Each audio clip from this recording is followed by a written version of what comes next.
I just have a kind of just a go-getter mentality. Mm-hmm. For one, I don't like no one telling me no. Okay.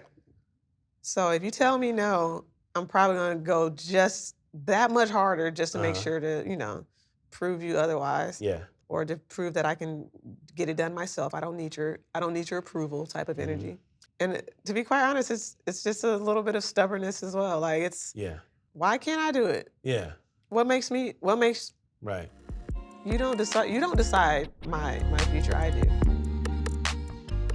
This is SAGA, a podcast about the people using their powers to shape thesis. My name is Octavius A. Newman, and we're speaking to Kirstyn Wright, also known as K. Wright, basketball player, ATL native, and project manager here at Thesis. This is K. Wright's Saga.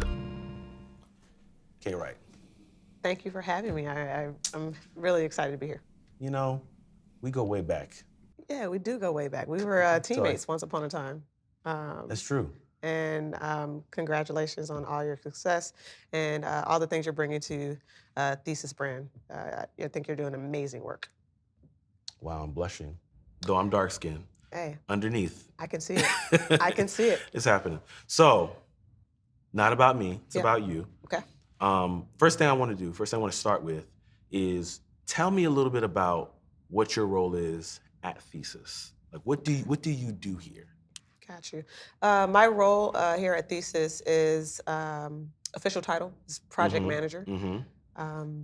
As a project manager, I am responsible for keeping projects on budget, on task. It's important. Making sure we deliver what we say we're going to deliver. And as a project manager for a digital agency, I'm working with designers, writers, editors, both motion and static designers, and just making sure that it's very clear what our deliverables are, and making sure, like I said, just make sure we meet our due dates and gates. Okay, right, that sounds like a lot. When I think about all the stuff you just said, it sounds enormous. Yeah. Like a lot of things to be worried about at one time. Yep. Is everyone looking to you to give them how do you interact with other people and manage all that at once? I take it step by step. It's easy for me to do my job well if I break it up into pieces. So managing my time is very important, and not trying to do too much at once is always important. So it's a skill that I've acquired over time, and it's not something that I was always great at in the very beginning. But I think my past experiences and my natural God-given talents have allowed me to be the best project manager and landed me where I am today. Right. Yeah. I was going to ask you, were you always good at this? Like from a Ute, were you like the person who was organizing, all of the stuff? Were you do you have siblings? Like, I want to kind of go back in time to figure out what youth K. Wright was like. Youth K. Wright. I was kind of an artistic kid. Okay. But I was also very much so like organized, almost OCD if I had to characterize it now. But yeah, very, very much so. Like I color coordinated things as a kid, and I was very much so an organized individual. But putting that into to business wasn't always like super easy. It took some learning, and it took some trial and error, just like a lot of things. But I think I'm pretty darn good at it now. That's good. Obviously, and that's what's dope about this whole thing. Like, there are people who do jobs that I didn't even know existed when I was a kid. Right. Nobody around me did that. I never heard anybody say anything like that. Nobody was aspiring to, when I grow up, I want to be a project manager. Right. I want to be a designer. I want to be like, everybody drew or played sports or whatever. Right. But it really is interesting for me to look around at the people who do such great stuff, and it's specifically Black people Right. around me that do great stuff, because I'm just genuinely interested in like not only what you do now, but how you got there, like where you came from. So Absolutely. since that's what I'm interested in, I'm gonna trust that all of y'all interested in it too. Yeah. So I wanna ask, where are you from? Take me back to like the homestead. Okay. Where are you from? In the beginning, I like the beginning. Okay. Well, I can go as far back as you like, but let's say I was born in Los Angeles. I still have a lot of family there. My mother had the opportunity to work the '96 Olympics, and that was in Atlanta. And yeah, so She was doing what in the Olympics? her occupation had her working in a federal sense. Okay. For the Olympics. She loved the city. We also had some family out there, and after the Olympics was over, she had it in her mind we were all moving to Atlanta, and that's exactly what we did. Okay, so you live in LA. We live in LA. How old are you at this point? I am 6.5. No, I turned 7 in July, so I was probably around 7. Okay, so mom leaves. She's like, I'm gonna holler at y'all. I gotta go work. I shall I'll be back. return. Yeah. She goes to do the Olympics. Yep. And she's like, pack it up.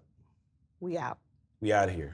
I just went to Chocolate City. Uh-huh. It was amazing, and we're gonna, we're gonna start our family or continue our family there. Now, Yeah. before we leave LA, who's in LA? Who's in LA? Is it like, what's the house like? What's the environment like? We are literally in Compton, California.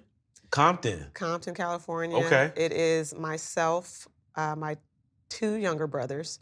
At that time, my brothers were probably 4 and like infant like just turning 1. So you big sister. I'm big sister. I am the Okay. oldest of my siblings. Mm-hmm.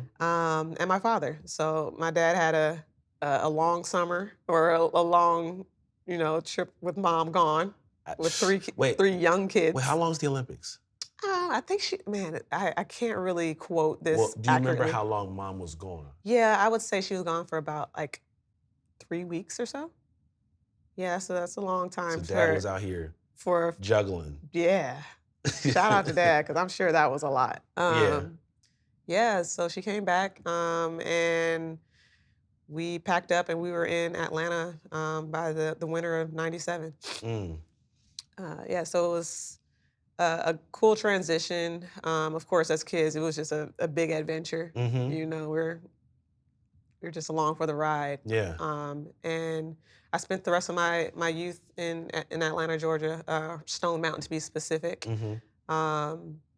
It's a little suburb to the east of Atlanta. Right. Yeah. Okay. So the move was like, okay, dope. Or were you like, oh, I miss my friends. I'm in the middle of doing activities. Why are we going to move? Because moving, even for myself, like I have different memories of different moves that I feel different ways about. Right. You know what I mean? Yeah. So it sounds like this one was like, all right, cool. Or was it like? Yeah, for me, I think I was just so young and I wasn't really tied to anything at the time. I wasn't tied to like a sports team or anything like that. Like our biggest connection to the community at that time was like our church group. Okay. So I had a lot of childhood friends. Did you grow up in the church? Like, because Black folk in church, there's various different experiences in church. Absolutely. So was your household like? Oh, we was in the church. We was in the church every Sunday. What's the frequency? We did Sunday, of course. Mm-hmm. We did Wednesday Bible study, and let there be whoever wants to celebrate any type of event. We at the church house. Okay. Yeah. All right. Yeah, we was at the so church. That was our biggest tie. Okay. To for me at least at that age. Mm-hmm. Like all of my childhood friends were the kids I went to Sunday school with, So yeah. Outside of my friends from the church, there was no big tie for me. I was just like, yeah, we're going to a new city. Right. Mom said it's gonna be great. Let's go. Was it great? It was great.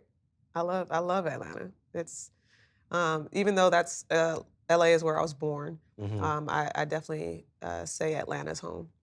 Yeah. So paint the picture for Atlanta. You were there from, you said like 7 until college. So okay. yeah, I did elementary, middle school. Elementary, I did Pine Ridge Elementary. Shout out to Pine Ridge.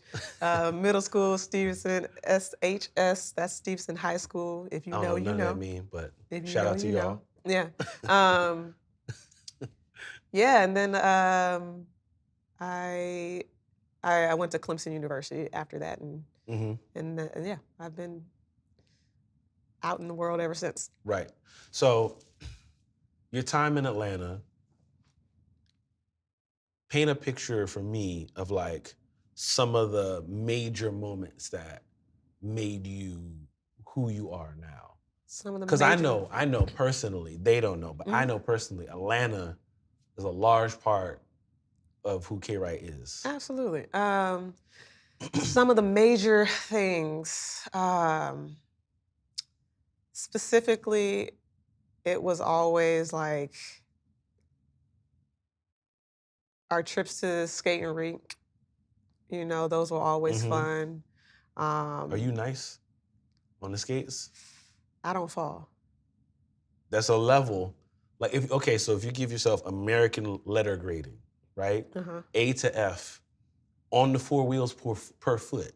Yeah. How do you get down? How do you grade yourself? See, my thing is, so the problem is, I know what a great skater looks like dance moves, they out here, they doing it. I'm not there. So I'm giving that like A. Okay. I'm not A. I'm gonna say B, I'm not touching the ground. So I'm gonna say B minus, like, I'm just... You skating backwards? Yeah. Oh, okay, so you out here. I can go backwards. I'm not as good as I used to be though, so I need to get out there some more. I understand that. But yeah, I can go backwards. I can't bust no moves, which saddens me because I feel like I should be out there jigging by now, but whatever. Yeah, so I'm gonna say B. I personally am envious of people who can skate that dope. Like black people look so dope when they skating. We look dope doing a lot of things, but when we skate, it's special. It's the sauce. It's just the vibe. It's the flair. It's the swag. It's the outfits. It's the music. It's all a part of the whole experience. Now, is that a regular thing? Activity. Do you gather, like friend group comes around that? Or is that just like your thing? Back in the day or now? Back in the day. Yeah, that was our club. Oh, okay. Yeah, like there was no gathering spots for underage kids to, right, do kid things outside of school. So it was like, we meet at the skating rink, have your nachos, you get your little allowance, do your nachos and your chips and your sodas, popcorn, and you hang out at the skating rink. That's dope. Yeah. Yeah. So that was a big part of growing up. All-American skating rink also. Shout out to All-American. If you know, you know. Okay. What else? Basketball was a huge part of my upbringing. Some moments that were just like, I can't escape, that can't escape my memory would definitely be winning a high school championship. I was a freshman, and our team was pretty solid, and we snuck away with not snuck away, we won a championship. Yeah, that was really cool to be a part of. She said, "Let me be honest. There's no sneaking involved." Nah, we took that thing. We took it. We took that championship. Okay. So yeah, that was also another really, really cool moment to be a part of. So basketball. How important is basketball to you? Basketball is one of the most important things to me ever. And because you mentioned skating, roller skating rink, and basketball. So both of those things enter your life in Atlanta. Yeah. So go ahead, please. Yeah, absolutely. So skating, that was the fun, the entertainment. Basketball was like the job, the passion, it was just a big part of my life. There wasn't a day that I went without playing basketball for years. Like, so it was a very consistent, it was consistent. Basketball has always been consistent in my life. When did basketball get introduced? Like, do you remember the moment when? Yeah, I Was it Love Basketball? When did you first fall in love with hip hop? right. Oh, that's what movie is that? That's not Love and Basketball. Is it? No. Am I doing bad references? Similar movie, but different. Dad, When did you fall in love with hip hop? hip hop? Is it's still Sanaa Lathan. That's the problem. Anyway. Yep. Sorry. Correct me, internet. Carry on. Yeah. When did you fall in love with basketball? I fell in love with basketball probably. I didn't start falling in love with it probably until like my freshman year of high school. Or how about this? When were you first introduced to basketball? Introduced, as far as I can remember, just around the time that I moved out to Atlanta. So I would say when I was around 8 or 9, my dad would play with us outside in the driveway. Okay. We had a hoop outside, and so that was. Yeah, let him tell it. You know, everybody was a hooper. Look at a real hooper back in the day. Back in the day, young blood, you ain't know how I used to give it to him out here. You know, and then injury struck. You know, yeah, but I would have gone to the league. But, you know what I mean, this knee right here. Exactly, it was the knee. But my knee. I mean, otherwise I would have given him 50 a game. I would have been Michael Jordan if if my knee didn't blow out. Right. But yeah, so he played for sure. And Mom play? Mom did not. But yeah, so he would play with both myself and my siblings in the driveway. Introduced us to just dribbling and passing and the basics. But then I didn't join my first team until about 6th grade. I was on a co-ed team. It was still co-ed at that time. You know, it was very lax. What's that mean? What's that mean? Very lax. Lax in the sense that we were just out there having fun, just recreational. We were just out there trying to get exercise. Yeah, PE. PE. Right. Paid PE. Okay. It was paid PE. Right. PE with jerseys. Right. But yeah, I was on a co-ed team, and that's kind of when I realized that, okay, this would be fun. You know, I get to hang out with other people outside my family, and we're playing this game, which is kind of cool, but it wasn't taking it too seriously. And then I tried out for my first team, and I realized how much I really wanted it at that point. You know, because I still can just remember going up to the tryout list and checking for my name. And for some reason, my name was on there. Okay. To this day, I don't know if I was actually qualified to be on that team, but what you mean? I was not good, Huck. Okay. I was not good at the time. Okay. But I had a coach that saw some potential in me. Thank goodness she did, but because I didn't quite see it. But yeah, I realized that I wanted it at that point. So about 7th grade. Oh. 7th grade, it was I want to do this now. And it's not put on your shoes, we're going to practice for an hour. Okay. So in the beginning, Dad is like, come on. Yeah. We're gonna go do this. Absolutely. You're like, come on, man. All right, fine. Here we go again with this basketball thing. Right. Right. But then a coach takes some notice to you, and you go, oh. Okay, it's not just Dad, It's not, and I think that's the thing for a lot of youth and whatever the sport or activity may be. It's well, of course my family thinks I'm great. They think I'm great at everything. They're supposed to, you know. But when you see someone else take interest, it's okay, well maybe Mom and Dad were right. Maybe I do have potential here. And with that, along with me starting to enjoy the game a little bit more, I think that helped set me on the path that I continued on. Right.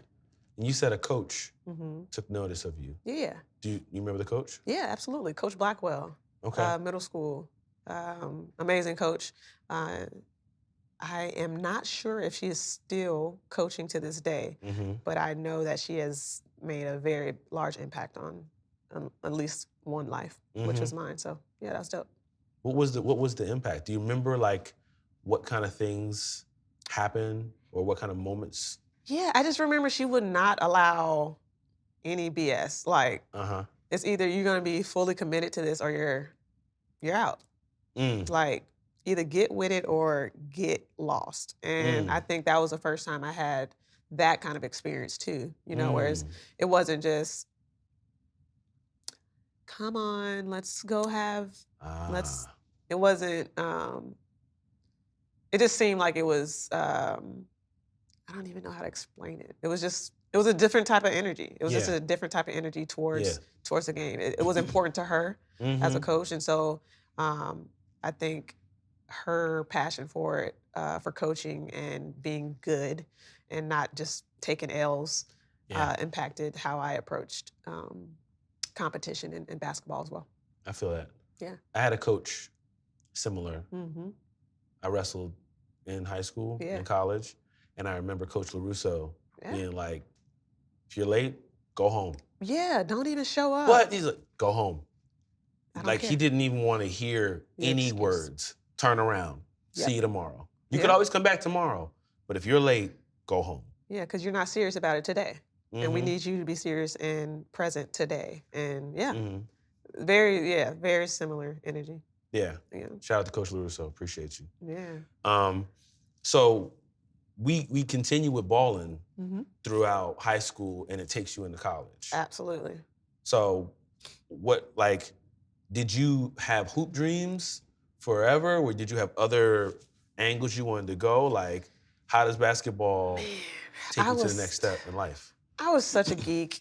Like it was just basketball or nothing. By my freshman year, I was all in. I was like, I don't see nothing, I don't hear nothing. If we ain't talking about basketball and Wann, we ain't talking about Kobe. And Wann mixtapes? I just watched a special and I just had like the most nostalgic situation ever. You know what's wild? Everybody like half court shots now. Yeah. But around the end one time, handles. Hot sauce, shirt, bond the thing around the shirt and skip to my Lou. We was out here. We were doing all those things. And that really shaped my playing style for sure. And Wann? Yeah. Okay. My coaches hated it. They hated it. Oh my gosh. Because I was just like, if we're gonna be out here, let's give them a show. You know? Of course we want to win, but we doing that anyway. So let me just throw this thing behind the back. You know, no look it. Yeah. So that was a nice little. Like I said, I just watched that documentary, and it was nice to see some of the guys that are still doing well and all that good stuff.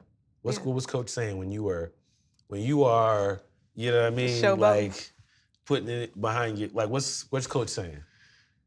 At that time, Coach was just like, just make sure you don't mess up.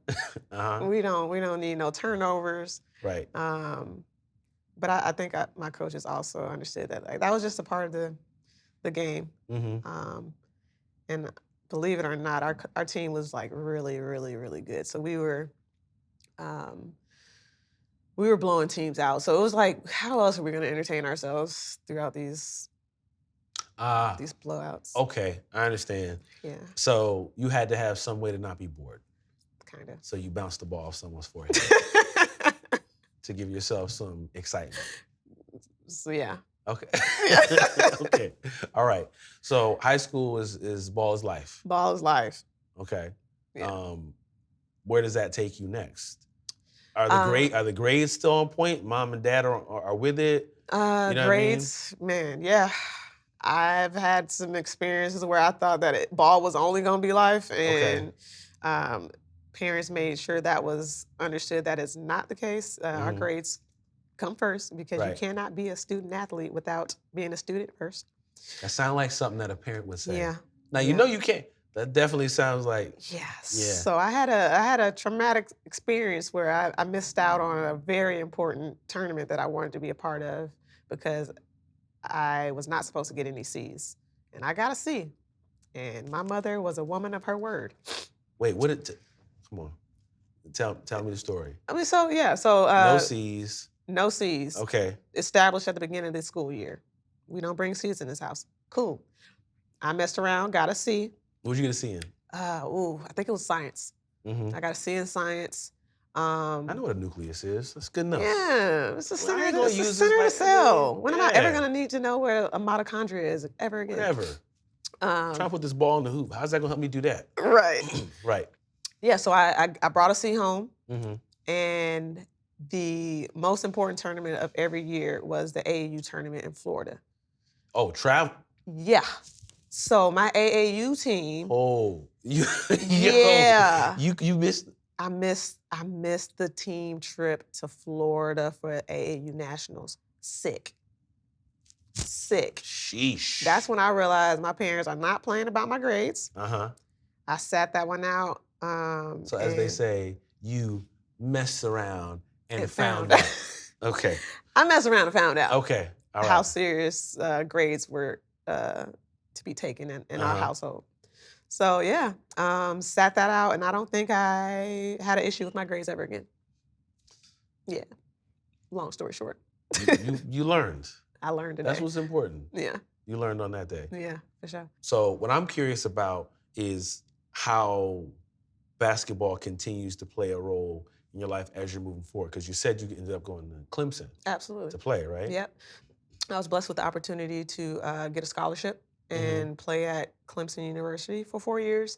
And amazing experience. I don't see how I would have, honestly, I don't think I would have attended out of school university otherwise. Mm-hmm. Where's Clemson? Clemson is in South Carolina. Okay. So it's about 2 hours up north, up 85 from Atlanta. Mm-hmm. Another major factor in why I chose Clemson, wanted to be close enough to home, but also I wanted to be close enough so my family could come and see me play and all that good stuff. Right. So yeah, I continued to play basketball until we made it to, I continued to play basketball after Clemson. Mm-hmm. I played overseas in Puerto Rico and Greece for a season. Mm-hmm. And I didn't necessarily want to play basketball, to be quite honest. Yeah. Hold on. Yep. Wait a minute. Yep. I feel like I missed. You missed something, right? I missed something. Yep. High school. Ball is life. Ball is life. Yep.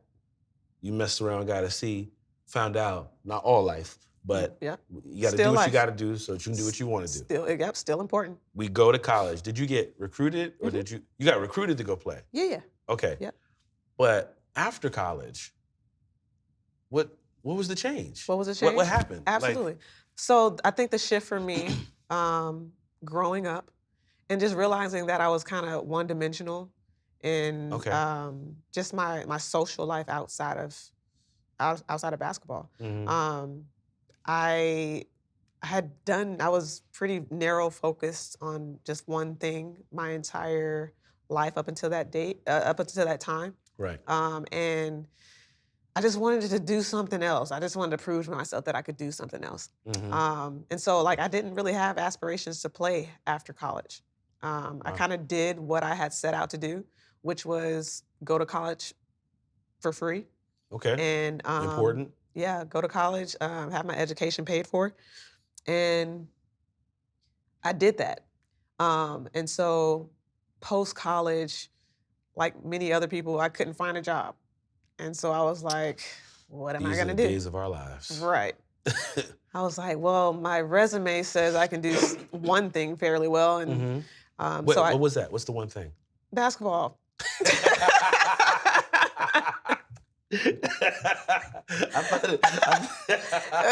Basketball, man.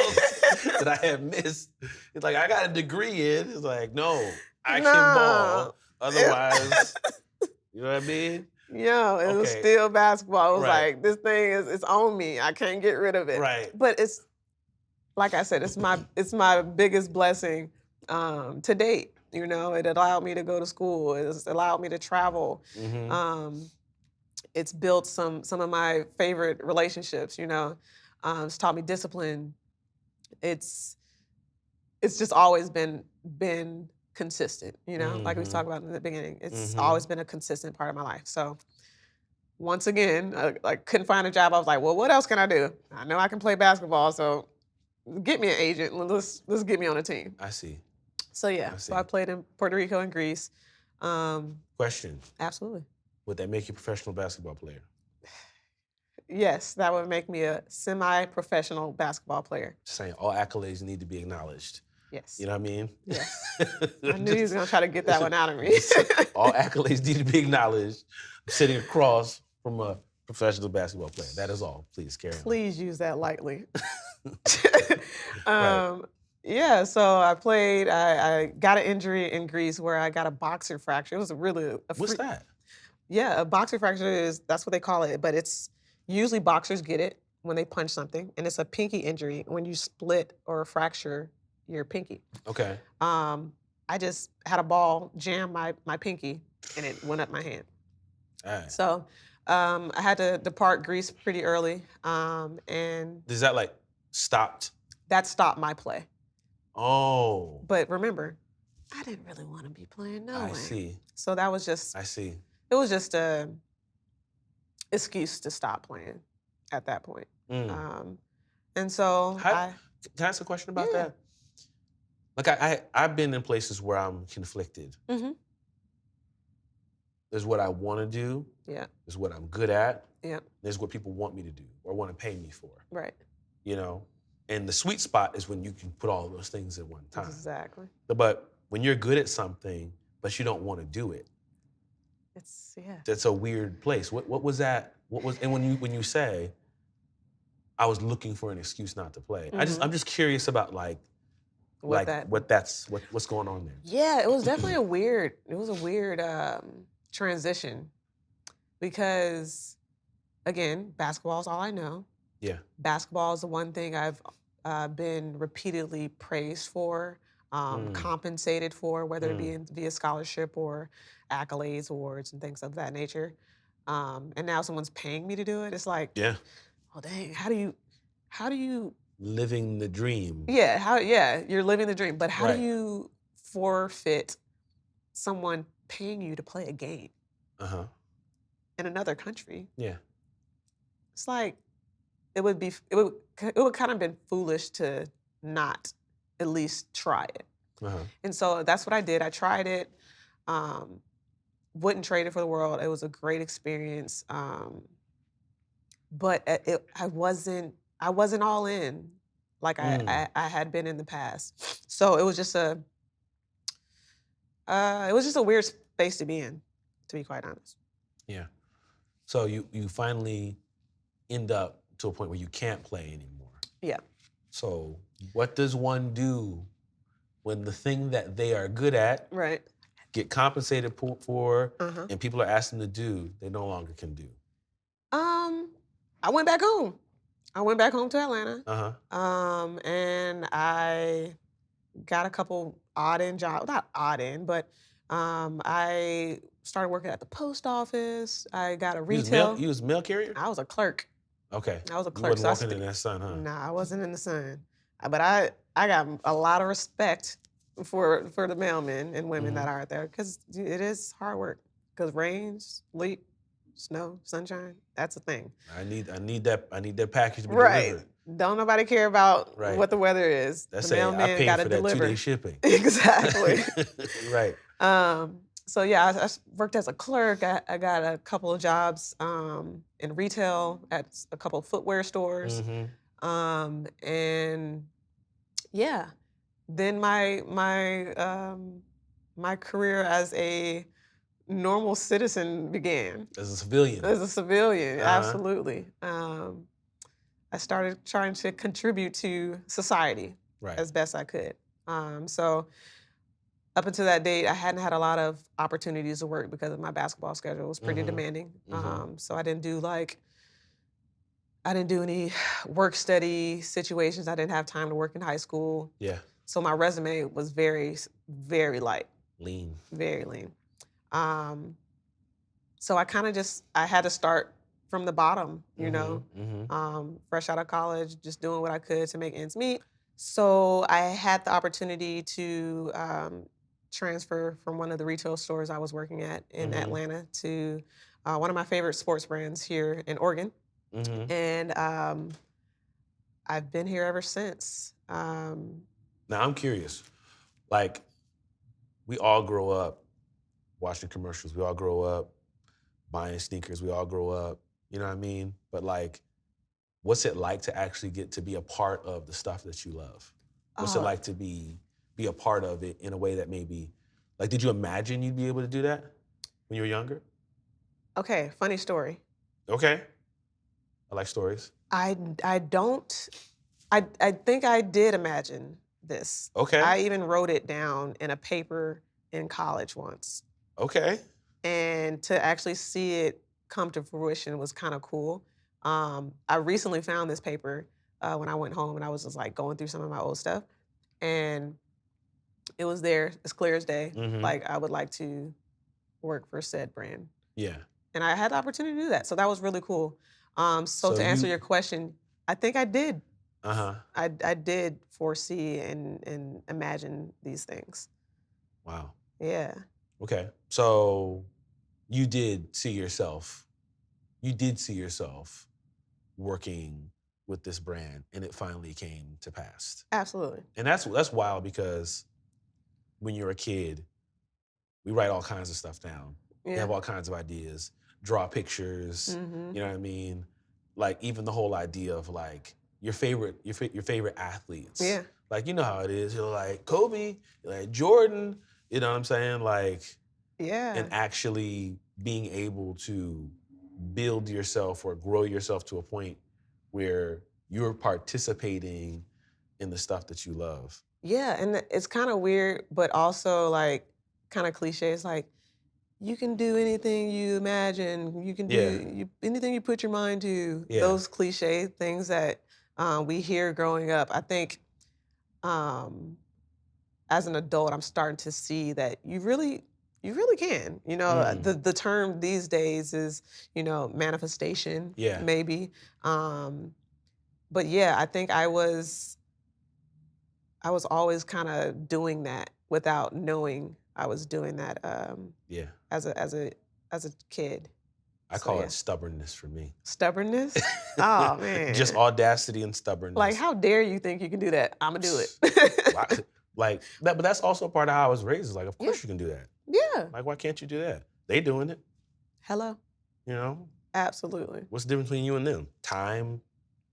You know, they got there before you did. No. Like the fact that someone else is there is proof that I can do it too. Right. Absolutely. And that's just a mindset. And a lot of people don't think that way. Yeah. And that is the only thing holding them back, which is kind of sad, but it is it's the truth.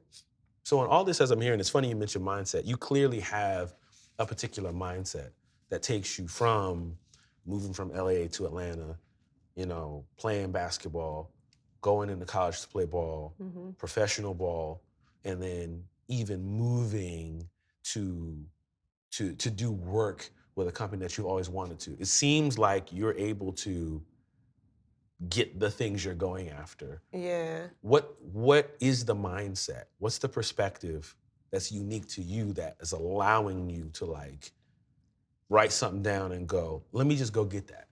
Go. You know? I just have a kind of just a go-getter mentality. For one, I don't like no one telling me no. Okay. So if you tell me no, I'm probably gonna go just that much harder just to make sure to, you know, prove you otherwise. Yeah. Or to prove that I can get it done myself. I don't need your approval type of energy. And to be quite honest, it's just a little bit of stubbornness as well. Like it's why can't I do it? Yeah. What makes right. You don't decide my future, I do. Yeah. And I just have a pretty solid foundation, and like I can get anything done I put my mind to because I've seen me do it before. Yeah. And I think once you trust yourself to know that you can get things done, it's easy to go after what others may think are far-fetched Yes. ideas and opportunities. Did you teach yourself that, or did someone else teach you that? Um, Was there someone who was like encouraging, sharing, pushing? Yeah, I would probably say my father. He's like,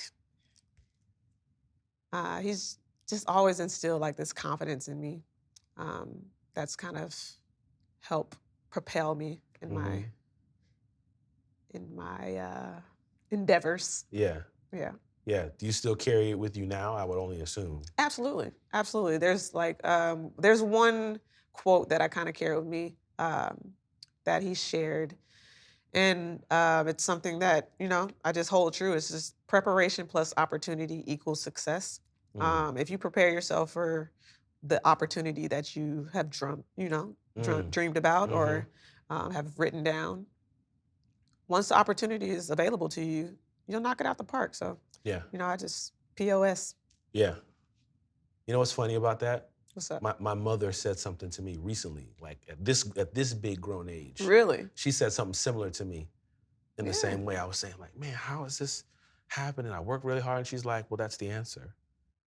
You've worked very hard. Yeah. And now here comes the opportunity. And here goes, and that's the thing. The opportunity usually doesn't come without the preparation. It's just a necessary part of the process. And for some reason, our society, we want everything quick now. Everyone thinks everyone's an overnight success. Right. That there's no such thing. Your favorite rapper has been doing this forever. Yeah. Your favorite basketball player has put in a lot of hours with that ball and the hoop, So this isn't like, of course there's people who are naturally gifted at things, but 9 times out of 10, you still have to put in some preparation and some work. Yeah. What's the saying? Preparation beats talent. When talent doesn't work hard. When talent fails to prepare. Yeah. That's one. The one I'm thinking of is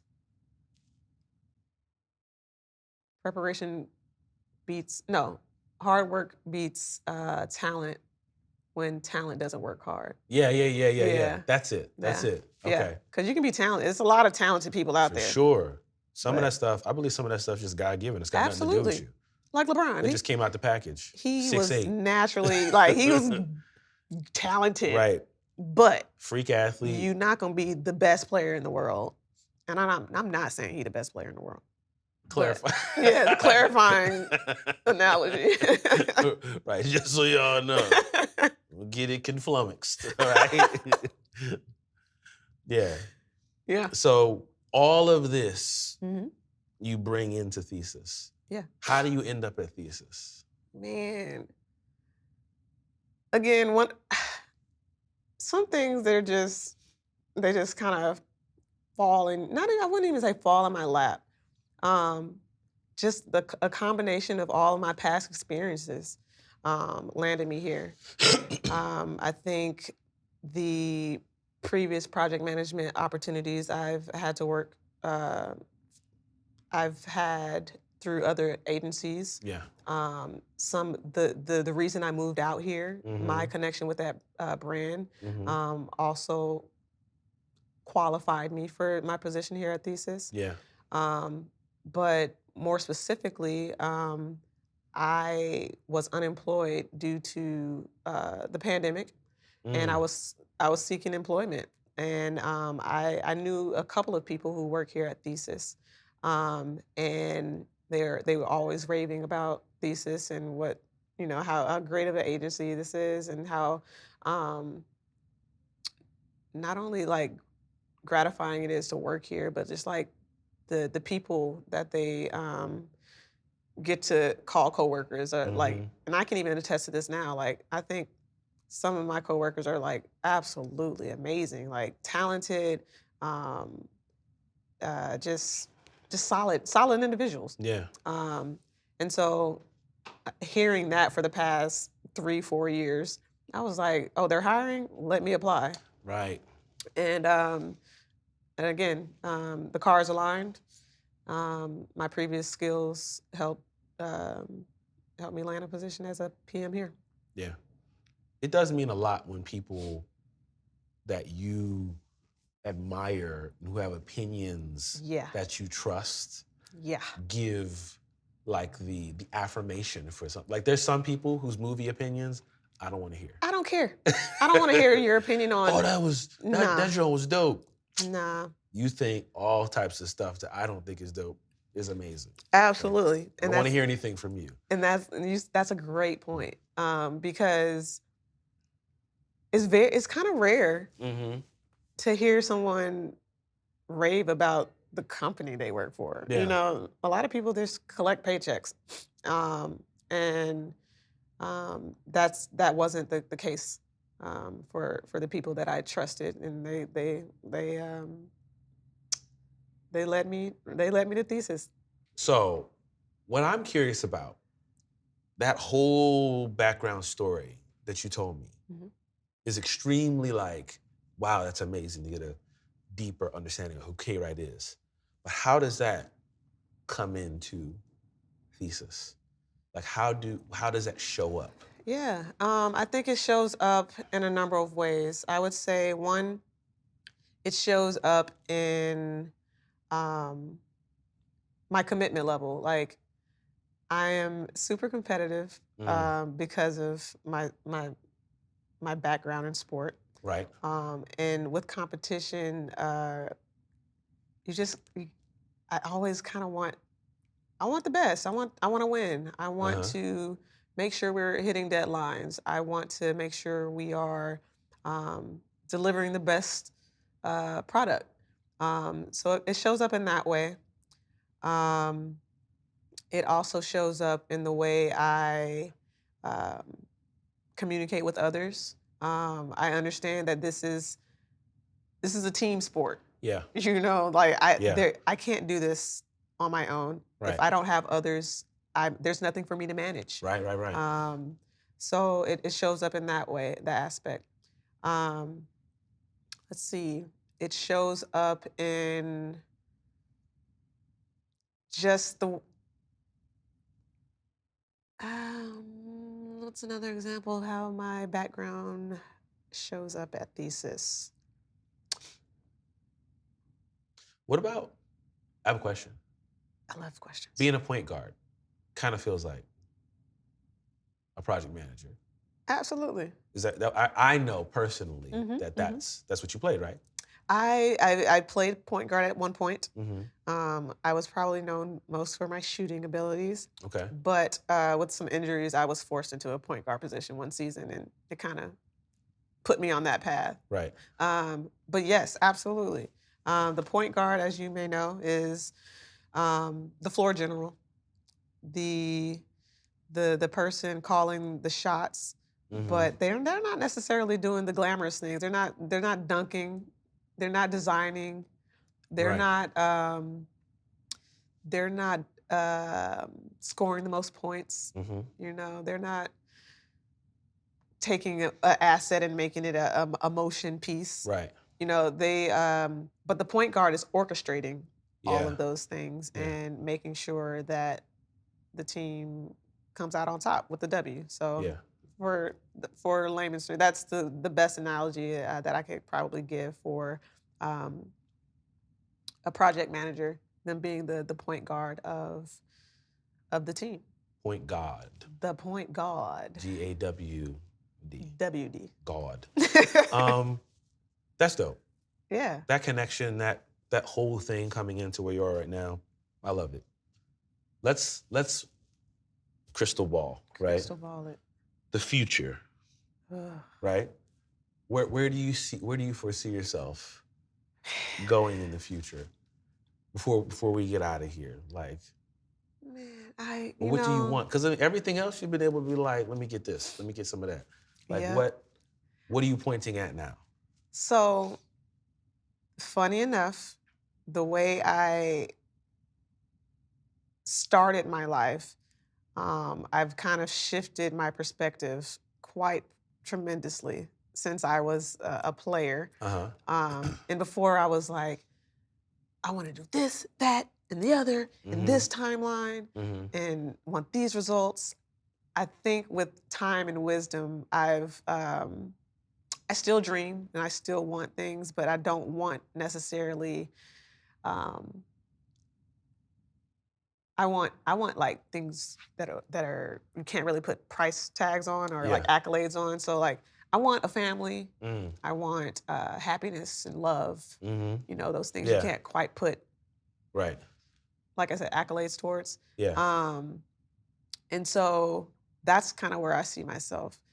From a career standpoint, I am trying to contribute to society the best way I can with all the skills and talents that I've been blessed with in the past experiences.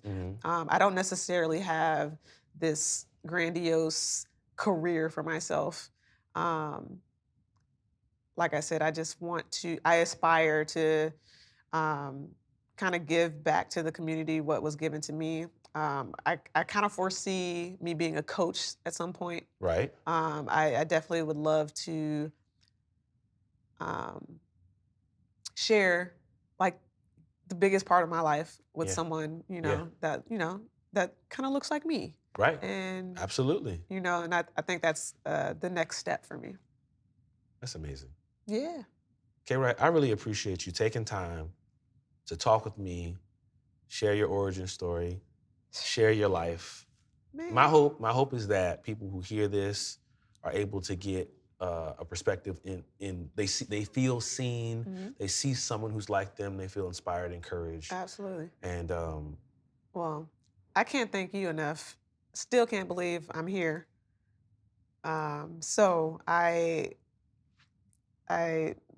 can't thank you enough for the opportunity. This has been super fun to be a part of, and I hope that just as you mentioned, that others are able to see that we are indeed human first. Absolutely. Yeah. Thank you. That's it for this episode. See you guys next time. Peace.